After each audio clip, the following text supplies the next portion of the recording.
கர்த்தருடைய பரிசுத்த நாமத்தினாலே இதை பார்த்து கொண்டிருக்கிற யாவரையும் ஜே ஷைலோ சேனல் மூலமாய் உங்களை வாழ்த்தி வரவேற்கிறேன். மல்கியா அதிகாரம் 3 வசனம் 6. நான் கர்த்தர், நான் மாறாதவர். கர்த்தர் நமக்கு வாக்குத்தத்தங்களை தந்திருக்கிறார். அவர் உண்மையுள்ள தேவன். இன்றைக்கு கர்த்தரை நோக்கி உங்களுக்கு தந்த வாக்குத்தத்தங்களை வைத்து கூப்பிடுங்க. கர்த்தர் மாறாத தேவன். நம் வாழ்வில் மாற்றங்களை உண்டாக்க வல்லவராய் இருக்கிறார். மாறாத பாசம், மறையாத நேசம், இயேசுப்பா உங்க அன்புதான். மாறாத பாசம், மறையாத நேசம், இயேசுப்பா உங்க அன்புதான். ஆமென்.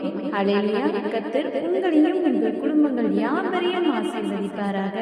May God bless you.